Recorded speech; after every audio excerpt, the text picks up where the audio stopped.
I know I'm not the only one who noticed this, but inflation has just felt like it's out of pocket these days.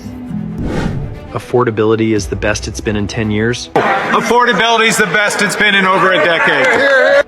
But let's reality check that. Canada is becoming completely unaffordable, and I don't know why more people aren't talking about it. So many people don't even have savings. There's not a single Canadian out there that will tell you that affordability has been the best it's been in a decade. Our country is absolutely fucking screwed, everybody.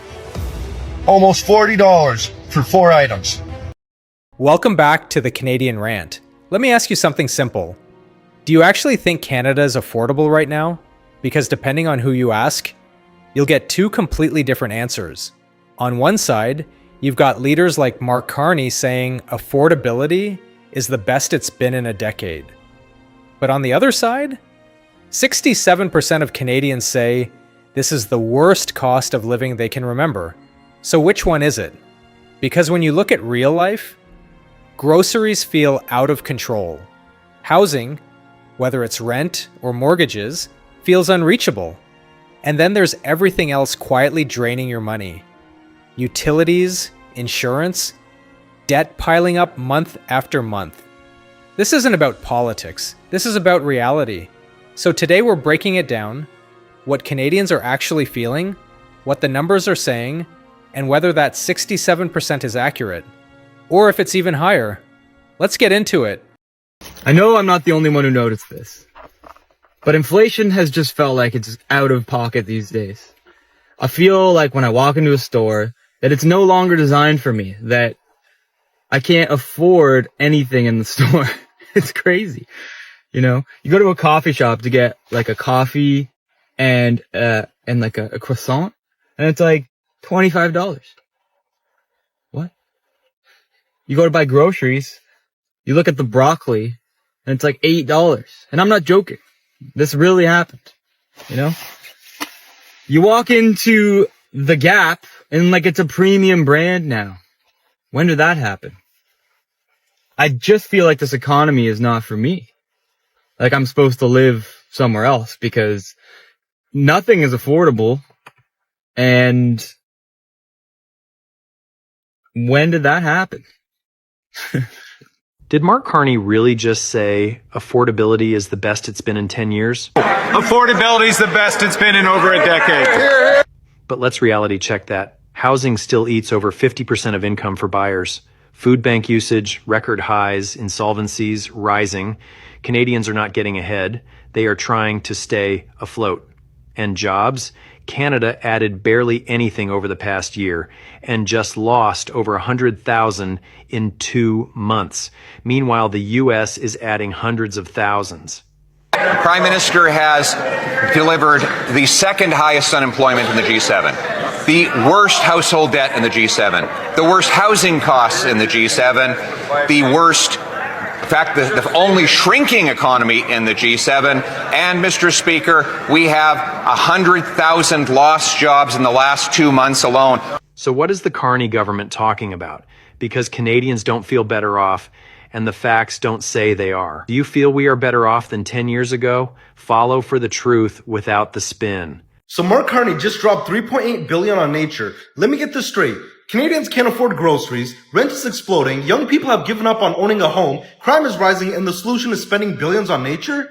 At some point you have to ask, who is this actually helping? Because it's not the guy working 50 hours a week, still living paycheck to paycheck. We've got food prices that make people think twice before buying basics, and you're telling me we just found $3.8 billion?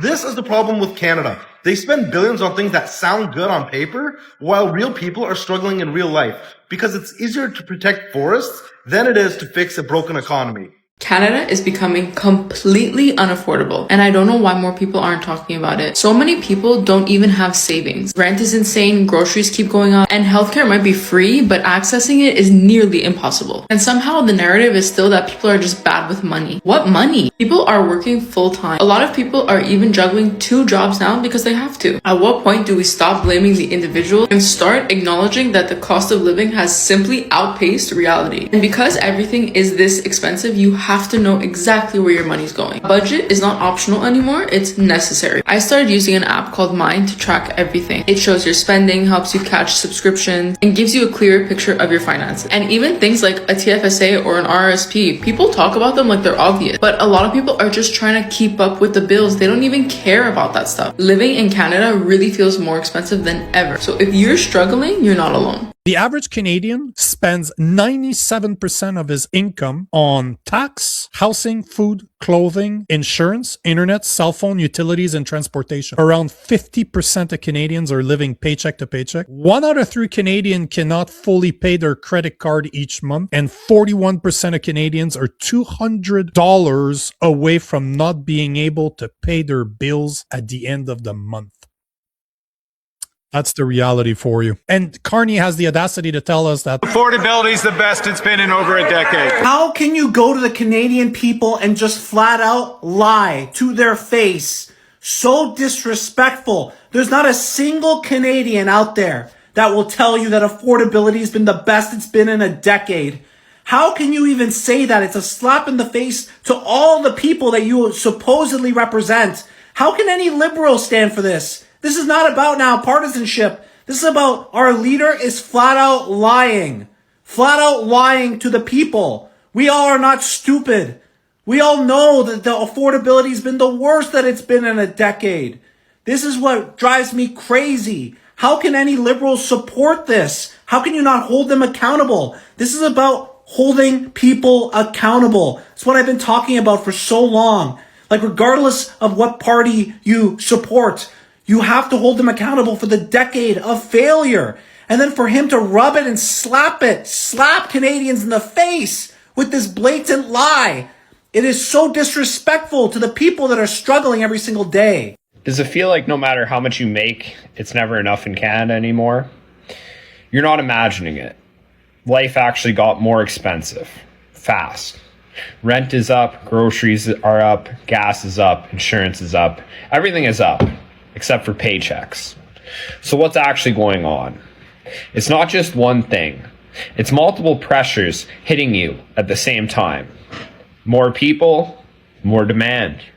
Not enough housing, higher rent. Slow building, higher costs. And that pressure spreads to everything else. Then add in things like inflation, supply chains, and limited competition in Canada. You end up paying more for almost everything. That's why it feels like you're working harder, but falling behind. People are actually cutting back, delaying buying homes, even skipping basics just to keep up. And here's the truth. This isn't just about personal choices anymore.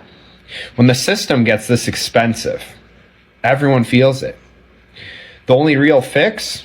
More supply, more competition, and a better balance across the economy. And that's why everything we talked about, housing, building, immigration, all connects back to this. So just walked in the superstore, gonna pick up some baking things, and yeah, here's what I got. So I got peanut butter, icing sugar, chocolate chips, and some vanilla extract. Let's see how much this cost me. So it cost $36.44 for 4 items. 4 small items. Our country is absolutely fucking screwed, everybody. Almost $40 for 4 items.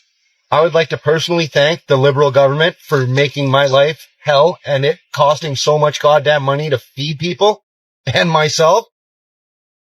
Fuck's sakes. If you or anyone else that you know believes that Canada is on the right path and that we don't need to be worried about what our own government is doing and that we should be more focused on Trump and the United States, let me explain to you how Canada is starting to collapse. Recently, I made a video where I covered Mark Carney's popularity and approval ratings and how they were rising alongside the Liberal Party.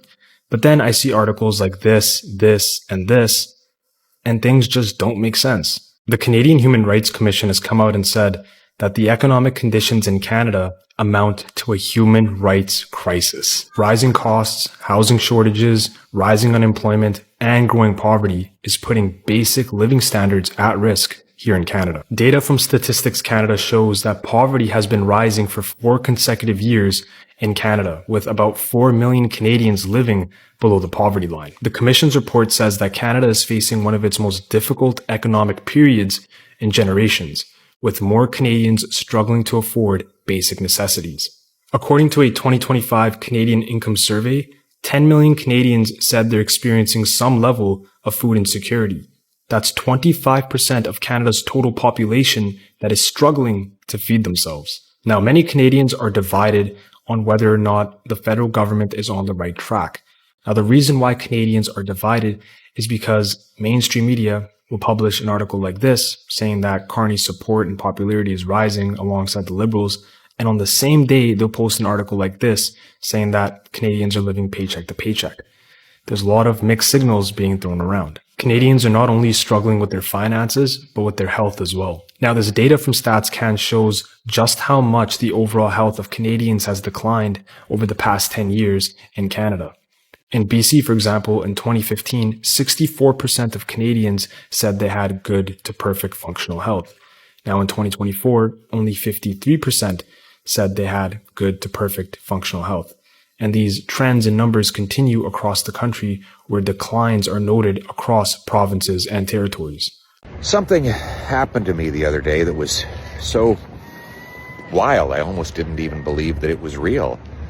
Our Prime Minister said this. Affordability is the best it's been in over a decade.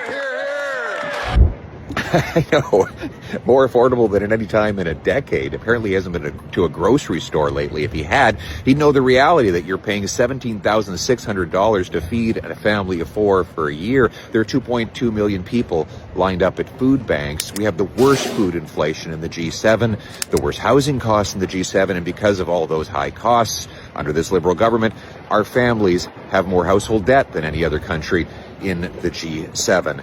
That's the reality. But for anyone who has their feet on the ground or who pays taxes in Canada, maybe that is the problem, because after all, our Prime Minister's company stashes cash in offshore tax havens so that he doesn't have to pay the taxes on his investments that you pay here in this country. You deserve a Prime Minister that is grounded in reality, and it will take the steps to make your reality more affordable. Get rid of all the hidden taxes on food production and home building. Lower your overall tax burden. Stop printing money so that our dollars preserve their purchasing power. That's how we get back to reality and back.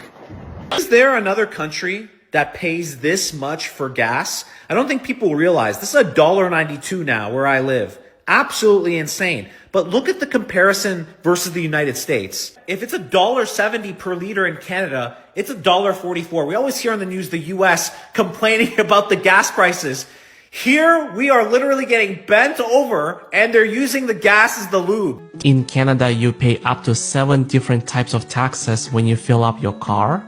There is a provincial excise tax, carbon tax, transit tax, provincial sales tax, federal sales tax, federal excise tax, and my favorite, tax on tax. You won't see this breakdown on your receipt, by the way. So if you fill up your 64-liter tank, your true cost before tax is only $68, but you will also have to pay $38 in taxes. That brings your total cost to $106. Since the federal carbon tax will continue to increase every year until 2030, assuming everything else stays the same, your taxes will increase from $38 to $63. When you step back and really look at what's happening in Canada right now, one thing becomes very clear. This isn't just about numbers, it's about how people feel day to day. Because affordability isn't measured only by reports or economic indicators, it's measured by questions like, can you buy groceries without stress? Can you afford your rent or mortgage comfortably? Can you save anything at the end of the month? And for a lot of Canadians, the answer to those questions is becoming harder and harder to say yes to. That's why stats like 67% matter, not because the number itself is shocking, but because it reflects a shared experience. When a majority of people feel like life is getting more expensive, that perception becomes reality in everyday life. Now, to be fair, there are always different ways to measure affordability. Economists might look at long-term trends, income ratios, or inflation cycles. And from that perspective, You might hear statements that things are stabilizing or improving, but here's the disconnect.